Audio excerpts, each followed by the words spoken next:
मुझे लगता है अब तक वहाँ सेंट्रल पुलिस फोर्स का कंट्रोल है। अब तक वहाँ किसी की सरकार स्थापन नहीं हुई है। कल ही ममता जी ने वहाँ अपना रिजिग्नेशन दिया है और कल वो शपथ लेगी, नई सरकार बनेगी। अब तो पूरा नियंत्रण आज भी चुनाव आयोग और सेंट्रल जो फोर्स भेजा था लाखों की संख्या में, उनके हाथ में ही लॉ एंड ऑर्डर है। अगर कुछ हुआ है तो ज़रूर ये जिम्मेदारी सबकी बनती है। अब चुनाव ख़त्म हुआ है, अब चाहे लोग यहाँ के हो या वहाँ के हो, कोई भी हो, अगर संयम नहीं रखेंगे और खून खराबा बढ़ता ही जाएगा तो सबका नाम उसमें खराब हो जाएगा। अब लोगों ने ममता जी और उनके पार्टी को भारी बहुमत से जिता कर दिया है, तो सबसे ज़्यादा ये पहली जिम्मेदारी तृणमूल कांग्रेस के नेताओं की बनेगी कि लोगों को शांत करें। लेकिन ताली एक हाथ से भी नहीं बजती। सर, वहीं जिस तरह से बात करें, बीजेपी के नेता हैं दिल्ली से परवेज साहिब सिंह, वो कहते हैं कि जिस तरह से हिंसा हो रही है, वहाँ के नेता, वहाँ के विधायक, यहाँ पे वहाँ के मुख्यमंत्री ना भूले कि यहाँ एक बार उनको भी दिल्ली ठीक है। अब अगर इसी प्रकार की भाषा का इस्तेमाल दोनों तरफ से होगा, सेंट्रल की तरफ से और राज्य की तरफ से, तो लॉ एंड ऑर्डर की बात कौन किससे करेगा? शांति का अपील कौन करेगा? सेंट्रल गवर्नमेंट ये सबसे बड़ी एक हमारी बॉडी है। तो सबसे पहले प्रधानमंत्री हो, देश के गृह मंत्री हो, अब नड्डा जी वहाँ गए हैं, आप बड़े लोग हैं, आपकी जिम्मेदारी है कि आपके लोगों को शांत करें। पश्चिम बंगाल का इतिहास राजनीतिक हमेशा इस तरह से राजनीतिक हिंसा का रहा है। उसमें से कोई भी पार्टी अछूत नहीं है, ये सबको मालूम है। लेकिन आज देश की हालत ऐसी है, कोरोना या और भी कुछ बातें हैं, देश की हालत ऐसी है, तो ये सब भूलकर हम एक साथ काम करने की ज़रूरत है। तो वही पश्चिम बंगाल के नेता जो है ममता बनर्जी ने कहा है कि 2024 तक जो लोकसभा चुनाव आ रहा है, सारे विपक्ष नेता एकजुट होकर लड़ते। आपको क्या लगता है, एक साथ होकर लड़ना चाहिए? देखिए, ये बात तो हमने बहुत बार रखी है, हमारे पार्टी की तरफ से भी।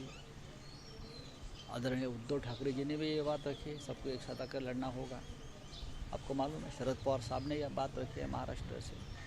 अब ममता जी के इस चुनाव के बाद जिस तरह का उनको निर्णय मिला है पश्चिम बंगाल की जनता से, मुझे लगता है कि उसका आदर जो है करना चाहिए। और पूरा देश की भावना है जो बंगाल में उमटी है, पूरे देश की भावना है ये। जिस तरह से पूरा केंद्र सरकार, पूरी बीजेपी, पूरी सत्ता, पूरा पैसा, पूरी सेंट्रल एजेंसी वहाँ लगी थी ममता को हराने में, तो वो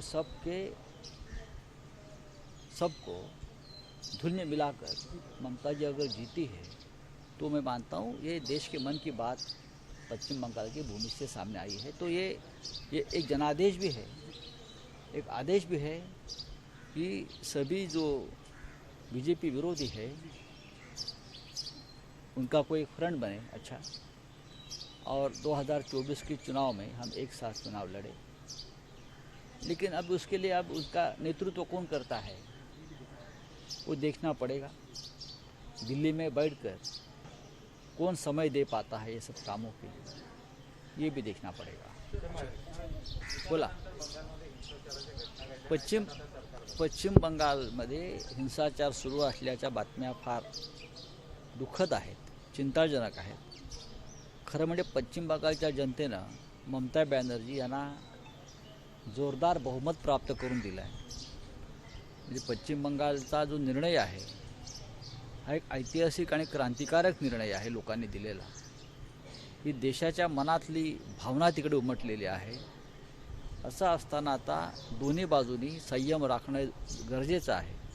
विशेषतः जो पक्ष सत्तेवर असतो हे त्यांचं काम असतं। मग तसं पाहिलं तर केंद्रात भाजपची सत्ता आहे आणि पश्चिम बंगालमध्ये ममता बॅनर्जी यांच्या पक्षाची सत्ता आहे। त्याच्यामुळे दोघांनाही संयमानं काम घ्यावं लागेल। पण दुर्दैवानं पश्चिम बंगालचा राजकीय इतिहास हा नेहमीच रक्तरंजित आणि हिंसाचारानं भरलेला आहे। हे जरी खरं असलं तरीसुद्धा आज देशाची स्थिती ही अत्यंत गंभीर आहे। सगळ्यांनी निवडणुकांमधले मतभेद वाद एक मिटवून करोनाविरुद्ध लढण्याची एक गरज असताना सुद्धा हे का होत आहे याचा विचार दोन्ही बाजूंनी करायला हवा। एकमेकांना धमक्या इशारे देणं थांबवायला पाहिजे। निवडणुका संपल्यावर हे सगळं वादळ जेव्हा संपतं तेव्हा नवीन पर्वाला सुरुवात होते. दुर्दैवानं पश्चिम बंगालमधल्या हिंसाचाराला जर कोणी खतपाणी घालत असेल ते खतपाणी घालणारे पश्चिम बंगालमधले आहेत की बाहेरून कोणी त्यांना उत्तेजन देत आहे ते सुद्धा पाहावं लागेल. धन्यवाद. सर आदर पुनाला जिस तरह से उन्होंने बीच में खबर आई थी कि आदर पुनाला कह रहे कि वो देश छोड़ के चले गए, तो खबरें आ रही थी कि उन्होंने कहा कि उनको कुछ नेताओं ने धमकी दी है वैक्सीन को लेकर. देखिए ये अदर पुनावाला जी ने उसके बारे में एक एक्सप्लेनेशन दिया है कि उनको तोड़ मोड़ कर गलत तरीके से उनका बयान सामने आया है, ऐसा पुनावाला जी ने कहा है. महाराष्ट्र में से तो उनको कोई इस प्रकार की धमकी नहीं दे सकता. मैं आपको बताना चाहता हूँ, कोई बड़ा नेता या बड़ी पार्टी, ये महाराष्ट्र की परंपरा नहीं है. हम तो पहले से बोल रहे थे कि हमें गर्व है कि इस प्रकार की जो वैक्सीनेशन है महाराष्ट्र में बन रही है और वो पूरे देश के लिए बन रही है. ये देश की बात है. तो हमारे तरफ से या और कोई पॉलिटिकल पार्टी की तरफ से और जिसने इस प्रकार की बात रखी अपने चैनल पर उनको तो माफ़ी मांगनी पड़ी है. तो अगर कोई है तो उनकी जांच होगी. लॉ एंड ऑर्डर का सवाल अगर वैक्सीनेशन के बारे में कोई निर्माण करता है, पैदा करता है, तो ज़रूर हमारी सरकार उसकी जांच करेगी. सर क्या सुरक्षा प्रोवाइड करी जिस तरह से केंद्र उनको सुरक्षा प्रोवाइड की है? देखिए उनकी सुरक्षा करना ये सबकी जिम्मेदारी है, क्योंकि उनका काम है वो देश की जनता के लिए है, जनता की सुरक्षा के लिए है और राष्ट्र के लिए है. तो ऐसे व्यक्ति की सुरक्षा करना ही हमारा फर्ज है.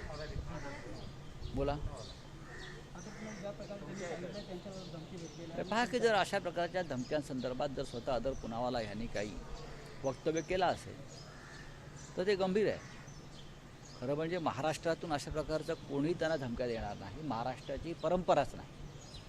किंबहुना महाराष्ट्राला सतत या गोष्टीचा गर्व राहिला की देशाची आरोग्यविषयक सुरक्षा निर्माण करणारे किंवा देशाला आरोग्यविषयक कवचकुंडल निर्माण करणारी जी लस आहे त्याची निर्मिती ही महाराष्ट्रात होते देशासाठी. ही एक राष्ट्रभक्तीची भावना महाराष्ट्राच्या मनात कायम राहिली. त्याच्यामुळे महाराष्ट्रातले कोणतेही नेते, राजकीय पक्ष, जी आमची परंपराच नाही, अशा प्रकारे धमक्या दहशत निर्माण करणं ही आमची परंपराच नाही. जर कोणी करत असेल, केली असेल तर त्या संदर्भात केंद्र सरकारनं आणि राज्य सरकारनं दोघांनीही खोलवर तपास करावा एवढंच मी सांगू शकतो.